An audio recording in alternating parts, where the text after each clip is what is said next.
Vamos en esta mañana a iniciar esta conferencia titulada La Iglesia en los últimos tiempos. La Iglesia en los últimos tiempos.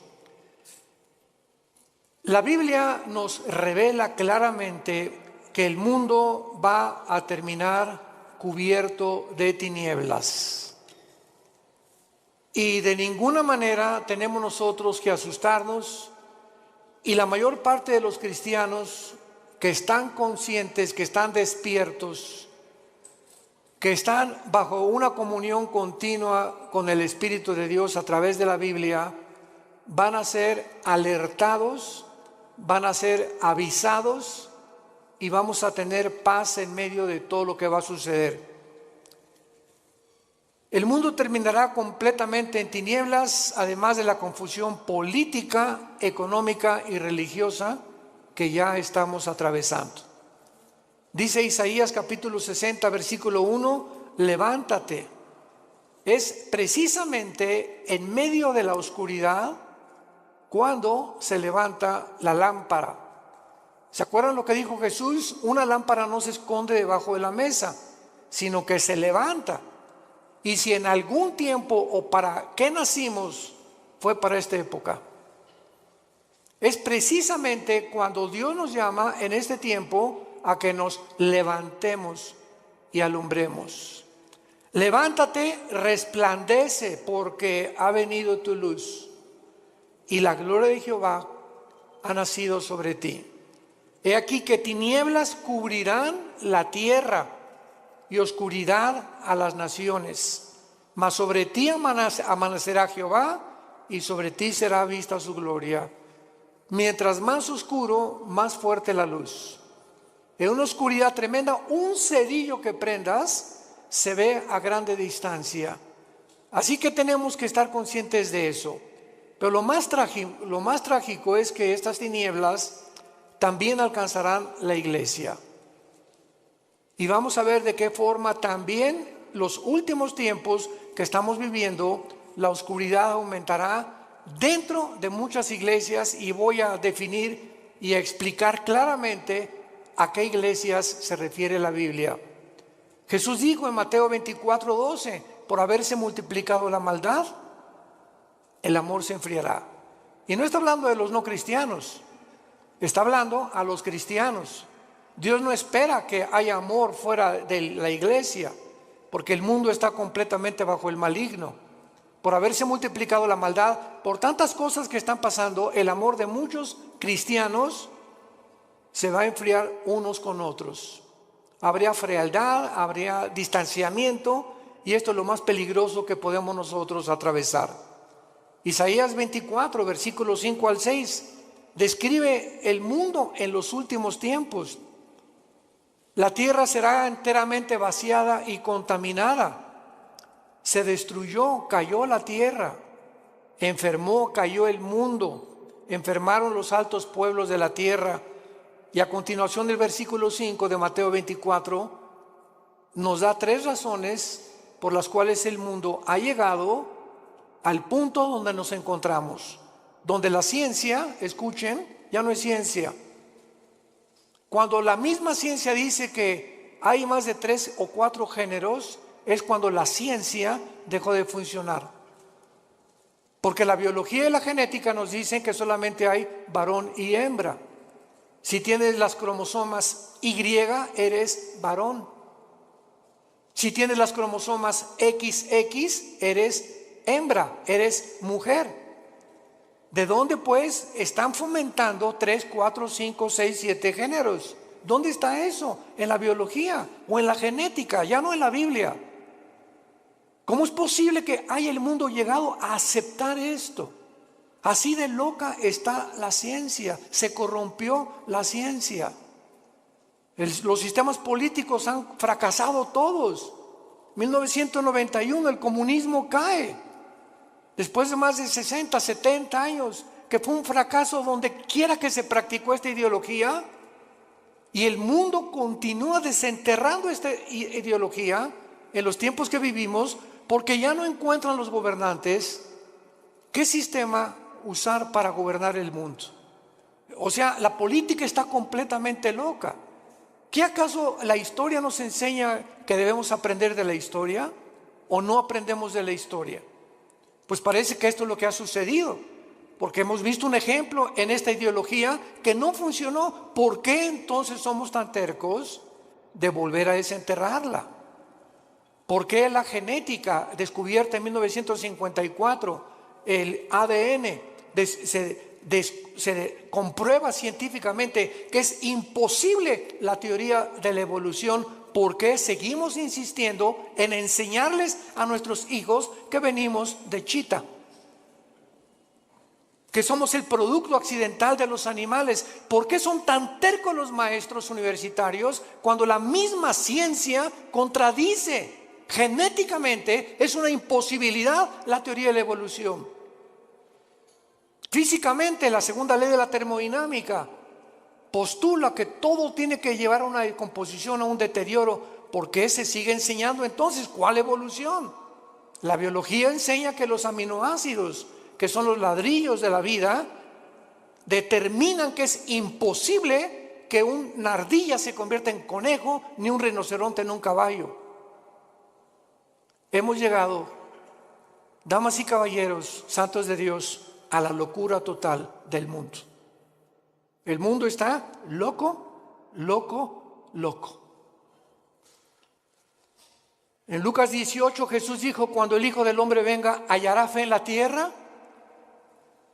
Sin embargo, los cristianos, a pesar de todo esto que estamos atravesando, donde ya la gente no sabe qué es blanco y qué es negro, ya no sabe qué es bueno y qué es malo, ya no sabe qué es dulce y qué es amargo. Así está el mundo actualmente. Hay un relativismo total, filosóficamente, socialmente, antropológicamente, en todas las disciplinas académicas en las que el mundo se ha desarrollado en los últimos siglos. En el libro de Daniel, todos los que traigan su Biblia los felicito, porque son los entendidos. Precisamente ahí se ve, ya las iglesias están llenas de cristianos sin Biblia. Traen el Calimán o el Esto. El libro de Daniel nos muestra claramente hace 2600 años. Vean cómo la Biblia fue escrita con tantos siglos de anticipación, anticipándonos, porque Dios es el primero y Dios es el último. Entonces, si Dios es el primero y Dios es el último, Él es el único que nos dice cómo comenzó el universo, quiénes somos y a dónde terminará la humanidad. Y cuando sabemos a dónde terminará la humanidad, podemos prepararnos. No estamos en tinieblas. La luz la tenemos en la Biblia y tenemos que abrir los ojos más en estos tiempos para cuidar a nuestra familia, para cuidar a nuestros hijos, para cuidar a nuestros nietos, para poder dejarles una herencia si el Señor no viene antes por nosotros, donde ellos podamos morir en paz y saber: no le dejé ni una casa, no le dejé dinero, no le dejé riquezas a tus hijos, les dejamos una herencia que se llama Jesucristo. Porque podrás morir en paz al saber que tu hijo, si tiene a Jesucristo, Él se va a encargar de él. Tal vez ande mal y lo que tú quieras, pero si tiene a Cristo tu hijo, Dios se va a encargar de ellos. Porque herencia de Jehová son los hijos. Dice en Daniel capítulo 12, hace 2600 años, hablándonos cómo va a terminar el mundo, dice el versículo 3: los entendidos resplandecerán como el resplandor del firmamento, y los que enseñan la justicia a la multitud como las estrellas de perpetua eternidad.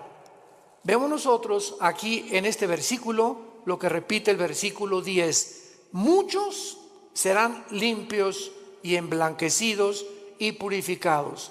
Se refiere que a muchos cristianos en este tiempo en que estamos viviendo se van a purificar más y más y más y más porque estamos esperando la venida del Señor. Y dice a continuación: los impíos procederán impíamente, y ninguno de los impíos entenderá, pero los entendidos comprenderán. 2 veces el Espíritu Santo profetiza que en este tiempo los únicos que van verdaderamente a vivir sin temor, a vivir victoriosamente, a vivir levantando la luz de Cristo, son los entendidos. Y para que podamos acercarnos un poco más y profundizar, veamos quiénes son los entendidos en el libro de Deuteronomio capítulo 4 en el Antiguo Testamento. El mensaje que Moisés les dio a Israel antes de entrar a la tierra de Canaán. Veamos la sistematización y la sincronización sobrenatural de la Biblia. Como toda la Biblia es un solo espíritu, un solo pensamiento. Dice Deuteronomio 4, versículo 5: mirad que les he enseñado estatutos y decretos, como Jehová mi Dios me mandó, para que hagan en medio de la tierra en la cual entran para tomar posesión de ella. Guárdalos y ponlos por obra, porque esta es vuestra sabiduría y vuestra inteligencia ante los ojos de los pueblos, los cuales dirán: ciertamente pueblo sabio. ¿Y qué? Cuando tú obedeces lo que Dios te manda, te vuelves sabio y entendido.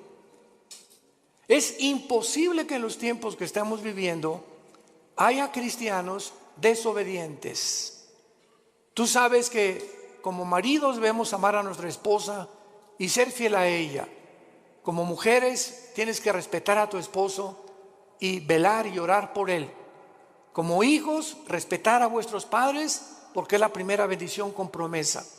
Y cuando nosotros las cosas esenciales de la Biblia las comenzamos a vivir, entonces va a haber sabiduría para actuar y nos vamos a volver entendidos.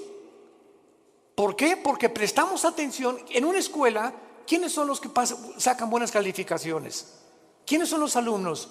Los que siempre están poniendo atención a lo que el maestro está enseñando, ¿verdad? Pero los que están con el avioncito y por aquí, por allá, y platicando con Rosita, y picando, y Pepe, Juan, Juanito, ponme atención, Pepito.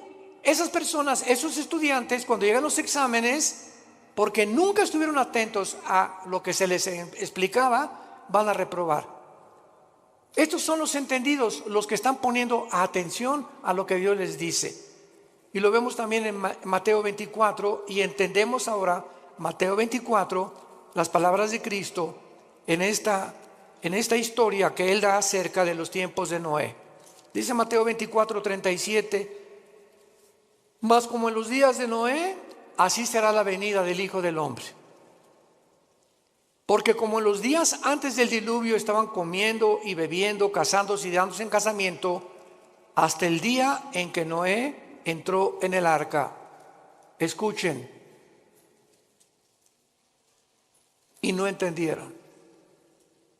Vean el énfasis que pone Cristo en una generación. De todas las generaciones que ha habido en la historia, no pone la generación de David, ni pone la generación de Sansón, ni pone la generación. Cristo escoge una generación específica. Y lo que más enigmático hay en esta explicación de Cristo es que Él no dice: como en los días antes del diluvio estaban fornicando, prostituyéndose, secuestrando y violando. ¿Ya se fijaron los ejemplos que da Jesús? ¿Por qué Jesús nos dice cosas que no son pecado? Jesús cita que en los tiempos de Noé la gente estaba comiendo. ¿Qué es pecado comer? No. Estaban bebiendo. ¿Es pecado beber? Tampoco. Casarse, menos. Dichosos los que se casan, pero unidos por el Espíritu de Dios. ¿Por qué Cristo usa estos ejemplos que no son pecaminosos? Y dice, y no entendieron, porque en los tiempos que vivimos se va a repetir. La gente va a comer, va a beber y se va a casar, y no hay nada malo en eso. ¿Cuál es el problema? Que no han entendido que no comen, ni beben, ni se casan sabiendo que Dios es en primer lugar en sus vidas. Nunca entendieron que era Dios lo más importante de sus vidas. Así era en los tiempos de Noé. Se olvidaron de Dios. Entonces no hay nada malo que te cases, no hay nada malo que vivas, no hay nada malo que compres, no hay nada malo que tengas un Lamborghini aquí estacionado afuera del edificio, o que tengas una casa de 5 millones de pesos, o que tengas un taller de carpintería y que no hayas progresado. No hay nada de malo en eso. Lo malo es que en medio de todo lo que tú estás viviendo, Dios sea en tu vida la segunda o la tercera parte de tus prioridades. No entendieron. ¿Y cuántos ahorita tienen a Dios en primer lugar? Es cuando tienes a Dios en primer lugar en tu vida, cuando te levantas y lo primero que haces es venir a este libro en las mañanas y comenzar a leer los salmos, proverbios, hincarte y llorar con Dios y buscar en las escrituras, porque el poder, lo compartimos ayer en el coffee break, la Biblia tiene un poder que no tienen los libros de Platón, ni de Aristóteles, ni de Mahatma Gandhi, ni de Confucio, ni de Buda, porque son libros que si lees Aristóteles y Platón, pues te da intelectualidad, y si lees a Mahatma Gandhi y a Confucio te da altruismo, y si lees libros de nutriología te da capacidad para cuidar tu cuerpo, pero ninguno de esos libros te cambia. Ninguno cambia tu vida, sigue siendo lo mismo, más inteligente o más intelectual, mejor cuidas de tu cuerpo, pero tu espíritu es el último lugar. Cuando vienes a la Biblia te cambia. Tiene el poder. Jesús dijo, mis palabras son espíritu y son vida. La Biblia tiene el poder de transformar nuestra vida interior. Dice Pablo en 2 Corintios capítulo 3, mirando cara a cara, somos transformados por el Espíritu de Dios. Mirando, somos transformados. Al mirar la Biblia, al tener contacto con la Biblia, al meditarla, al estudiarla, al memorizarla, algo entra a tu vida que sin que te des cuenta, como una planta, la riegas, el agua que le pones en la planta comienza a crecer de una forma invisible hasta que sale el tallo a la superficie. Tú sigue leyendo la Biblia, sigue memorizándola, sigue teniendo con Dios a través de la Biblia, porque no hay contacto con Dios fuera de la Biblia. Mis palabras son espíritu y son vida, dijo Jesucristo, Juan 5:39. El que quiera conocer la voluntad de Dios, dijo Jesús, conocerá si mis palabras son mías y mi doctrina es mías. Porque el que busca su propia gloria es porque él quiere alabarse y glorificarse. Pero yo he venido a buscar la gloria de mi Padre, el que me envió. Y las palabras que hablo son de mi Padre. Las obras que hago son de mi Padre. Y las cosas que les digo, mi Padre me las enseñó primero a mí, para que ustedes, yo, el instrumento de mi Padre, los guíe al cielo. Porque nadie puede conocer al Padre más que a través del Hijo. Nadie puede conocer a Dios si antes no conoció a Jesucristo. Es bien importante esto. ¿Quieres conocer a Dios? Primero tienes que conocer a Jesús. Porque Dios el Padre envió a su Hijo para que Él nos enseñara quién es el Padre. Nadie puede decirte cómo es Dios. Ni Buda, ni Confucio, ni Mahatma Gandhi, ni Aristóteles, ni nadie más que Jesús. Ahora muy bien, con esta introducción, dentro de las enseñanzas doctrinas que más confusión existen actualmente es ¿qué significa la palabra iglesia? Esto es increíble. ¿Qué significa cuando decimos vamos a la iglesia? O la iglesia de Jesucristo, o la iglesia apostató, etcétera, etcétera. ¿Cuáles son sus funciones de la iglesia y cómo terminará en los últimos días? Vamos a comenzar con la definición. La palabra iglesia viene de la palabra griega ek, Enrique y K de kilo. Es un prefijo que significa fuera. Y clegos o clesia significa llamados. Entonces la palabra eclesia significa llamados fuera. ¿Qué es la iglesia? Un grupo de seres humanos. Que hemos sido llamados, como Dios le dijo a Abraham: deja a tus ídolos, deja tu parentela, deja el mundo donde es y ven y sígueme. Y no le dijo Dios a Abraham a dónde iba a ir. Nunca nos dice Dios a dónde nos lleva, porque es por fe. Todos quisieran saber, ¿verdad? Bueno, yo quizá seré predicador, quiere que sea Dios doctor o quiere que sea licenciado, porque caminar con Dios es caminar todos los días en un mundo invisible, guiado simplemente por el Espíritu de Dios. Y Abraham es el padre de la fe, porque obedeció a Dios sin saber a dónde iba, pero simplemente porque Dios lo llamó. Entonces la iglesia somos personas que Dios nos ha llamado a salir fuera de las diversiones del mundo, de la forma como el mundo se comporta, de la cultura del mundo, de las cosas que el mundo ama, los deseos de la carne, los deseos de los ojos y la vanagloria de la vida, del aplauso, la popularidad, la alabanza del mundo que unos buscamos unos con otros. Y fue la razón por la cual los fariseos no creyeron en Cristo. Dice la Biblia que los fariseos no creyeron en Cristo porque amaban más la gloria del mundo que la gloria de Dios. Entonces Dios nos llama y nos saca, no físicamente, nos saca del mundo, entiéndalo, espiritualmente. Veamos este ejemplo en Juan 17, de qué forma el apóstol Juan lo define. Juan 17, versículo 14 y 15. Es Jesús en su última oración sacerdotal. Al otro día Jesús iba a morir en una cruz. Y estas se pueden considerar como sus últimas palabras o la última oración que él le hace al Padre. Versículo 14, capítulo 17 de Juan, versículo 14 en adelante. Y dice Jesús, le está hablando a su papá, al Padre: yo les he dado tu palabra. ¿Qué nos dio Jesús? ¿Qué nos dio Jesús? ¿Qué nos dio Jesús? Esto es lo que nos dejó Jesús. Imagínense la importancia que tiene nuestro contacto diario con la palabra. Yo les he dado tu palabra y el mundo los aborreció, porque no son del mundo. ¿Qué definición y qué revelación más extraña? ¿Somos extraterrestres entonces? Así es. Porque físicamente estamos en un mundo que no es de nosotros. Dios le ha placido que nazcamos en un mundo ocupado por el enemigo. Dios le ha placido ponernos en un desierto, porque el mundo es un desierto. No tiene nada que ofrecernos el mundo, como Dios puso a Israel cuando lo sacó del mundo que es Egipto a un desierto. Entonces estamos en un desierto, en un mundo donde hay serpientes y escorpiones, sequedad, vaciedad, sed, hambre, donde no hay nada en ese desierto que nos pueda proveer o nos pueda traer una verdadera satisfacción. Y fue lo que Dios les quiso enseñar a los judíos en el desierto.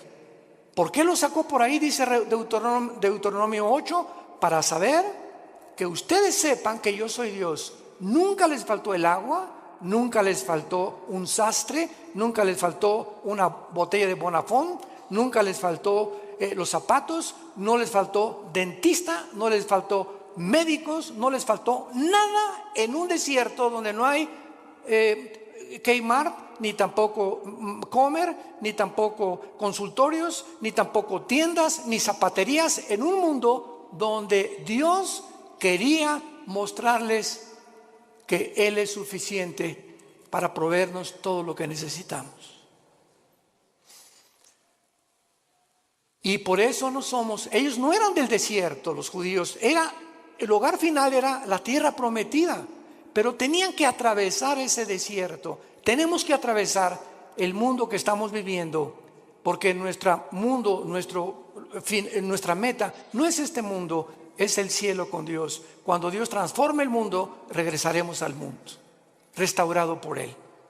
Por eso Jesús dijo que no somos del mundo.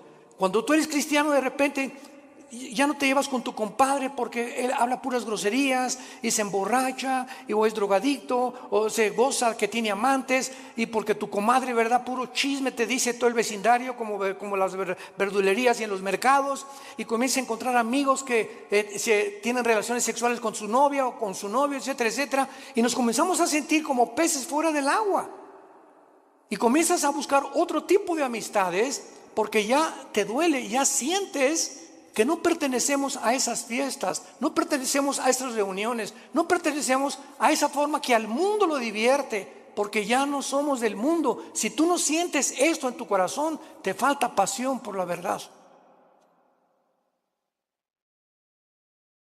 Te ruego por ellos, porque no son del mundo, como tampoco yo soy del mundo. Y no ruego que los quites del mundo, sino que los guardes del mal. Muy fácil, ¿verdad?, que Dios viene por nosotros, pero Él no tiene ese propósito. Él quiere que mientras atravesemos este desierto, que ya vamos al final, ya estamos a punto de entrar a la tierra de Canaán, a la promesa de la tierra prometida que Dios tanto prometió en el Antiguo como en el Nuevo Testamento. Estamos a punto, hermanos, de cruzar el río Jordán. Estamos a punto de cruzar el río Jordán, y recordemos algo, que esa generación no entró a la tierra prometida, se murieron en el desierto. Estamos hablando más de 1,5 millones de seres humanos que nunca quisieron obedecer a Dios, siempre quejándose. ¿Y por qué no tenemos agua como en Egipto? Y en el mundo se divierte más. ¿Y por qué no tenemos las diversiones del mundo? Regrésanos a Egipto, Moisés. Ya Moisés los tenía hasta el gorro, al grado que se desesperó tanto Moisés cuando golpeó la piedra 3 veces, que Dios le dijo: no vas a entrar a Canaán, vela desde lejos y cuando te mueras la vas a ver. ¿Cómo aguantó Moisés a casi 2 millones de cabritos? Porque no eran ovejas. Fue la generación que siguió de ellos los que entendieron y entraron por Josué a la tierra de Canaán. Vemos pues nosotros en 1 de Juan capítulo 4 en el Nuevo Testamento de qué manera el apóstol Juan continúa hablándonos acerca de qué diferencia hay en los cristianos y el mundo. Dice 1 de Juan 4, 5 y 6: hijitos, les está hablando a nosotros, a los cristianos, ustedes son de Dios y los habéis vencido, porque mayor es el que está en vosotros que el que está en el mundo. Ellos, la gente que no es cristiana, ellos son del mundo, por eso hablan del mundo, y el mundo los oye, sus canciones, sus versículos, sus teatros, sus películas. El mundo está feliz con este tipo de personas. Nosotros somos de Dios. El que conoce a Dios nos oye. El que no es de Dios no nos oye. En esto conocemos el espíritu de verdad y el espíritu de error. Un cristiano, cuando tiene el Espíritu Santo, ya discierne: lo que estoy oyendo, ¿de dónde viene? ¿Del mundo o viene de arriba? Cuando tú pones más atención a canciones, ¿verdad?, artistas mundanos, que a las cosas de Dios, es porque tienes tu corazón en el mundo todavía. No has sabido aislarte, ni has sabido hacer a un lado las cosas del mundo.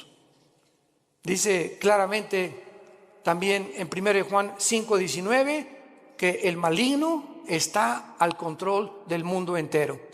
Muy bien, entonces, en otras palabras, para concluir, la iglesia cristiana consiste en seres humanos. Tú y yo tenemos un llamado. Qué privilegio que Dios nos haya escogido. Qué privilegio que Dios me haya llamado entre mis amigos que yo tenía antes de convertirme. De muchos familiares míos que no los llamó Dios como me llamó a mí. Qué privilegio tan grande. Qué privilegio tan grande. Que para vivir siempre en humildad, dándole gracias a Dios, llorando por el privilegio que Dios nos llamó, el creador de los cielos y la tierra, te dijo: Pepe, ven, quiero darme a conocerte. Quiero que sepas quién soy. Quiero que sepas que tienes un plan. Quiero que sepas que nunca te voy a dejar, nunca te voy a abandonar. Aunque andes en valle de sombra y de muerte, aunque pases por ese desierto, yo estaré contigo. No temas, no temas, y aun cuando mueras, continuarás comiendo en mi mesa. Como les dijo Jesús a los discípulos antes de morir: este vino y este pan que como con ustedes, no lo comeremos hasta el día en el cielo de nuestra boda del Cordero. Jesús sabía que a las 9 de la mañana lo iban a crucificar el día anterior, y fue la última cena. Jesús sabía cuándo iba a morir, y Jesús sabía que lo que iba a comer lo iba a volver a comer algún día, diciendo esto a los discípulos: pero no se pongan tristes ni se perturbe su corazón, nos vamos a volver a ver. Esta es la esperanza a la que Dios nos ha llamado a todos los que Dios ha escogido para seguirle. Ahora veamos el origen de la iglesia. La iglesia no existía en el Antiguo Testamento. Esto es básico en la teología cristiana. Ustedes que ya están en teología, la iglesia no existía en el Antiguo Testamento. Veamos en Efesios capítulo 3 cómo Pablo nos lo revela. Efesios capítulo 3, versículo del 1 al 6. Por esta causa yo, Pablo, prisionero de Cristo y Jesús por vosotros, los gentiles, si es que habéis oído de la administración de la gracia de Dios que me fue dada para con vosotros, que por revelación me fue declarado el misterio, como antes lo he escrito brevemente, leyendo lo cual pueden entender cuál sea mi conocimiento en el misterio de Cristo. Misterio que en otras generaciones, está hablando del Antiguo Testamento, no se dio a conocer a los hijos de los hombres, como ahora es revelado a sus santos apóstoles y profetas por el Espíritu. ¿Cuál es este misterio, Pablo? Versículo 6, que los gentiles son coherederos y miembros del mismo cuerpo y copartícipes de las promesas de Cristo por medio del Evangelio. En el Antiguo Testamento los judíos se enorgullecieron, le dijeron a Cristo: somos descendientes de Abraham, pero no hijos de Abraham. Descendían genéticamente, pero nunca se habían convertido al Dios verdadero. Entonces, qué maravilloso que ahora los judíos, fue un caos en el libro de los Hechos, que de repente los gentiles, los que no eran judíos étnicamente, comenzaban a convertirse. Y esto causó hasta pleito entre Pedro y entre Pedro y entre Juan y entre Santiago y entre los apóstoles de Cristo, porque decían: es que no podemos ni sentarnos a comer con los gentiles. Este concepto tenían de los gentiles, que no eran los cristianos. Y ahora el misterio, en Hechos 10 se hace una reunión con todos los apóstoles, Santiago y Pedro la presiden y dictan este decreto: Dios ahora va a descender no solamente sobre Israel, sino los mexicanos, los que están en Tlalnepantla, los que están en Querétaro, los italianos, los chinos, los griegos, y ahora este conjunto de todas las nacionalidades del mundo, ya no Israel, de todas las naciones de Israel se va a hacer un cuerpo. Para que lo podamos entender, Cristo es la cabeza, y va a haber cristianos que son la mano, otros la nariz, otros la boca, otros el pecho, otros las piernas. Somos como un cuerpo. Pero así como la nariz le dice a la oreja: tú no hueles como yo, la oreja le va a contestar: ni tú oyes como yo, menso.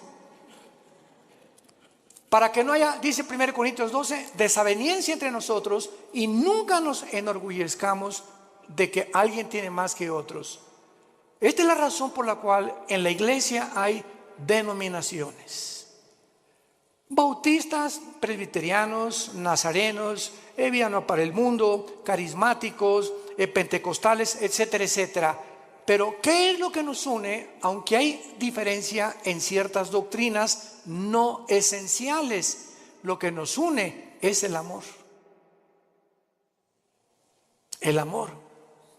Porque cuando alguien dice que yo soy bautista y es pentecostal y comenzamos a hacer diferencia, olvidándonos que cuando Pablo perseguía a la iglesia, se le apareció Cristo y lo tumbó del caballo.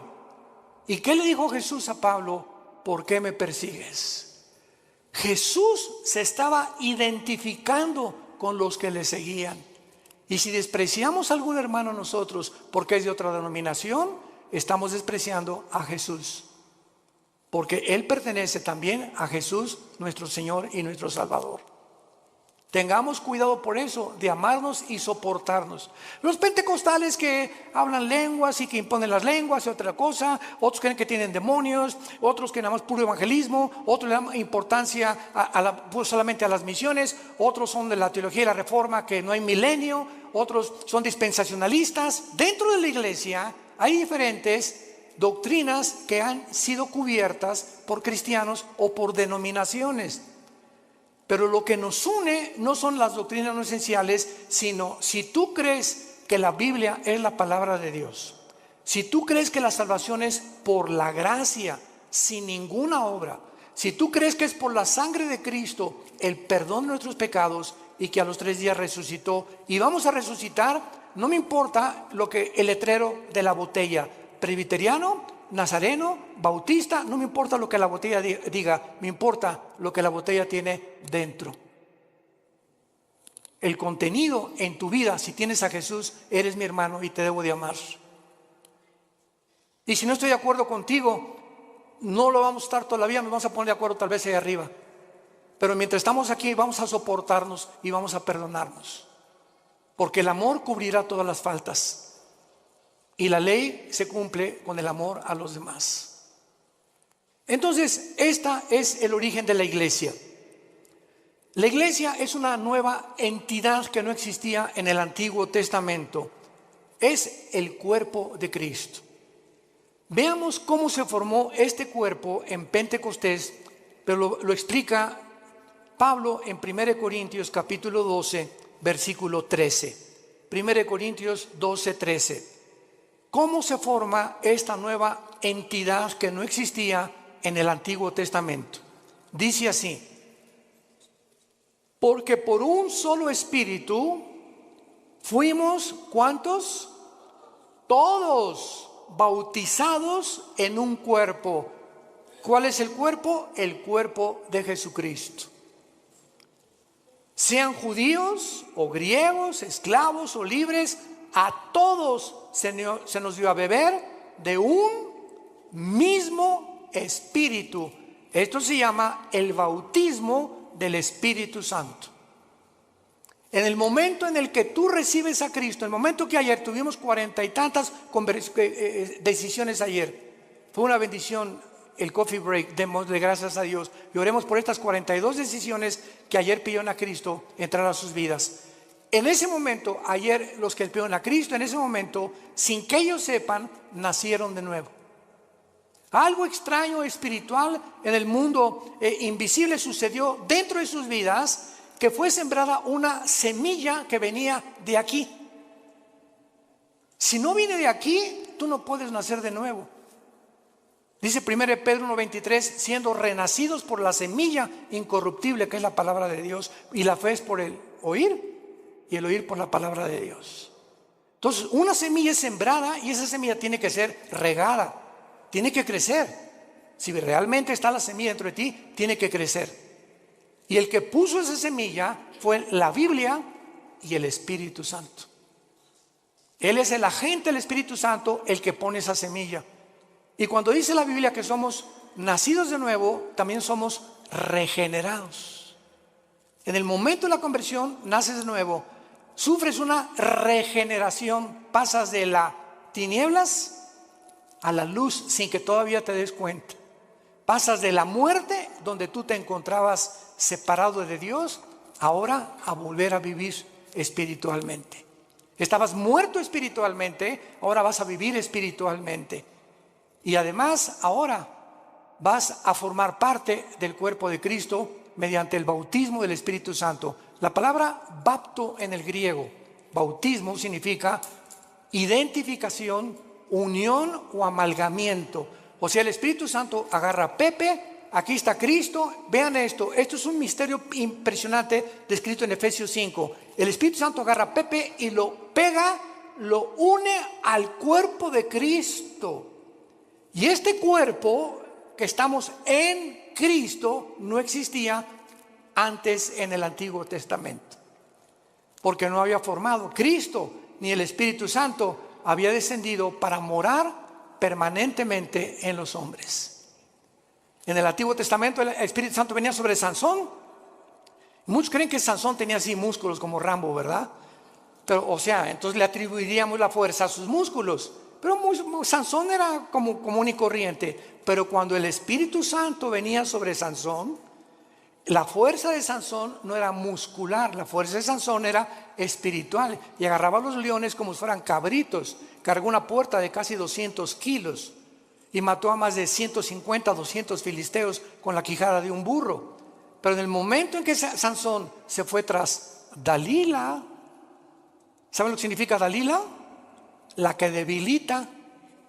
Una mujer es capaz de debilitar a cualquier hombre. Cuidado, varones.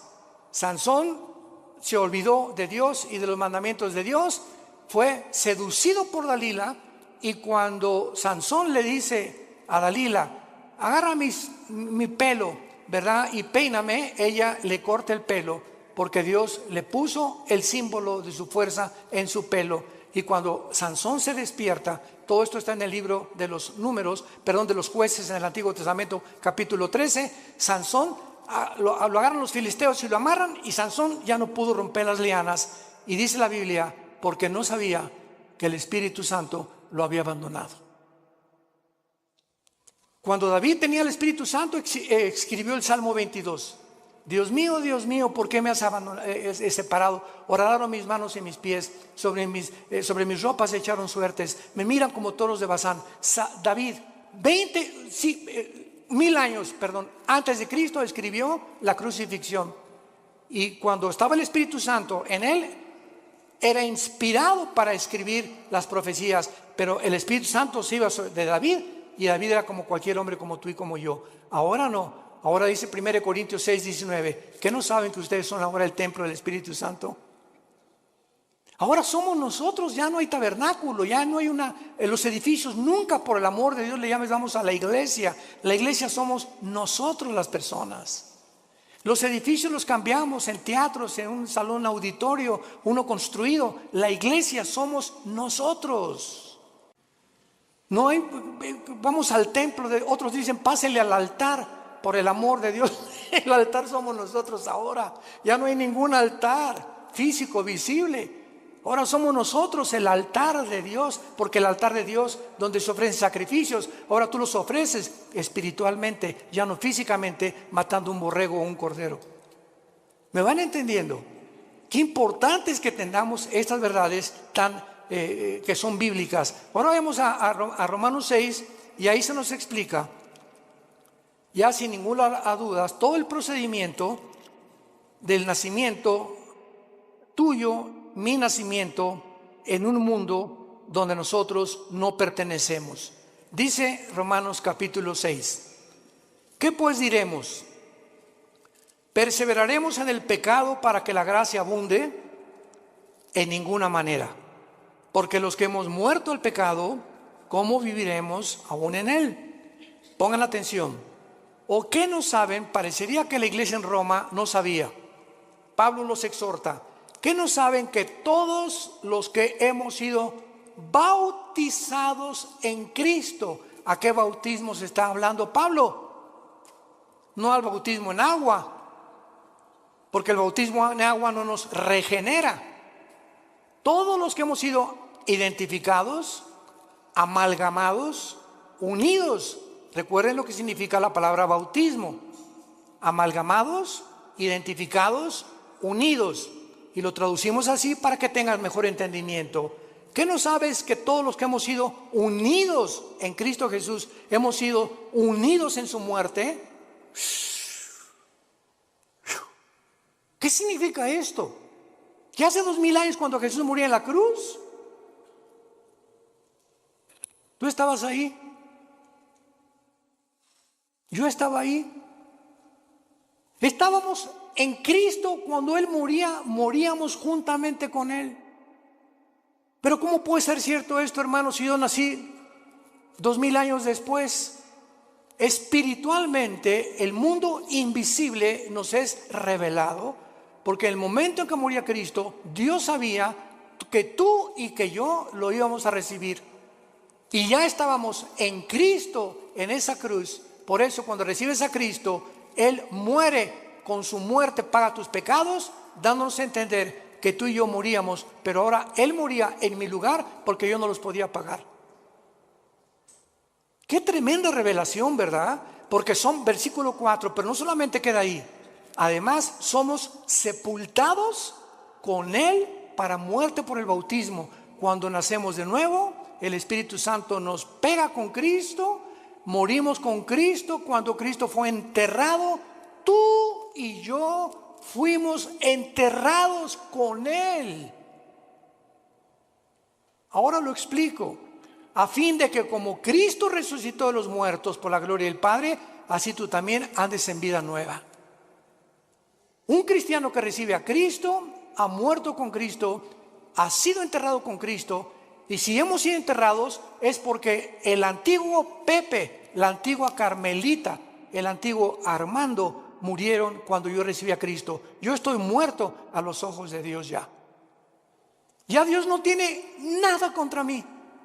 Absolutamente nada contra mí, porque me ha recibido por gracia y me ha dado lo que yo no merezco. Y lo que me queda por vivir ahora, aunque ya por eso la salvación no se puede perder, porque ya fuimos muertos, enterrados y resucitados con Cristo, estamos unidos con Él eternamente. Ahora simplemente nos queda crecer en la gracia y el conocimiento de Dios y obedecer a Dios para que las bendiciones que iban a tener en Canaán en el Antiguo Testamento, las tengas en esta vida. Y en la nueva vida, cuando entres a Canaán, no seas descalificado para servir a Dios. ¿Van entendiendo esto? Muchos dentro de 2 o 3 años lo van a entender. No importa, pero los que son inmaduros todavía en Cristo y los que son niños en Cristo, esto les sirve para ir dándose cuenta la profundidad de lo que es la vida cristiana. Y dice el versículo 5, porque si fuimos plantados juntamente con Él, está en tiempo pasado este verbo, fuimos plantados con Él en la semejanza de su muerte, lo seremos en la de su resurrección. Si ya realmente hemos muerto con Cristo, sepultados con Cristo y resucitados con Cristo, nuestra garantía es volver a vivir. Y esto nos habla claramente que fue efectuado mediante el bautismo del Espíritu Santo, cuando fuimos bautizados con Cristo en el momento de la conversión. Durante muchos años, desgraciadamente, se enseñó, yo pasé esa época, el siglo pasado, los 80s, 90s, donde decían a los que ya eran cristianos, pasen a recibir el bautismo del Espíritu Santo. Si pasas a recibir el bautismo del Espíritu Santo es porque no eras cristiano, pero si eres cristiano no necesitas recibir nada, estamos completos en Él, dice Colosenses capítulo 2. No hay nada que nos falte ya de recibir de Dios, ni hablar en lengua, ni el bautismo del Espíritu Santo. Lo único que nos hace falta es crecer en la gracia y su conocimiento.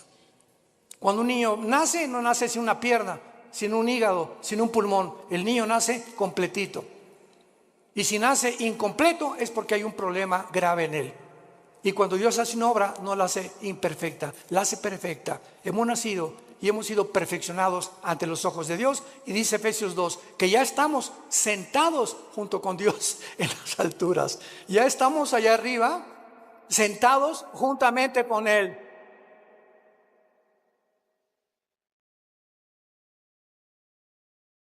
Te damos gracias, Señor, en esta mañana por tu palabra. Porque por un solo Espíritu todos hemos sido bautizados, identificados, amalgamados, unidos al cuerpo de tu Hijo Jesucristo. Te damos las gracias porque Él ahora es nuestra cabeza y nosotros miembros unos de otros en particular, para que no haya desaveniencia entre nosotros y podamos amarnos y soportarnos como nosotros lo debemos hacer por amor a tu muerte en la cruz. Te damos gracias, Señor, porque estamos en un mundo infectado, enfermo, que se están autodestruyendo los seres humanos a nuestro alrededor. Y ahora nuestro deber es alumbrarlos, sacarlos de la podredumbre donde se encuentran, del pecado donde han vivido, mostrándoles que tu gracia es más que suficiente para transformar la vida de cualquier persona que quiera obedecer a la fe, obedecer el Evangelio. Oramos al Dios y Padre de Jesucristo nuestro Señor, que nos ha hecho renacer para una esperanza viva por medio de la resurrección de Jesucristo entre los muertos. Que todos ustedes permanezcan fieles hasta el fin en la esperanza a la que todos hemos sido llamados. Que Dios les dé un espíritu de revelación, alumbrando los ojos de vuestro entendimiento, para que comprendan esta esperanza maravillosa que se llama Jesucristo. Él es nuestra esperanza bienaventurada. Y que conozcamos la supereminente grandeza del poder que lo levantó de los muertos, porque es el mismo poder que está actuando dentro de tu vida y de mi vida. Descubre este poder, hermano y hermana en Jesucristo. Descubre el poder inmenso que Dios nos ha dejado.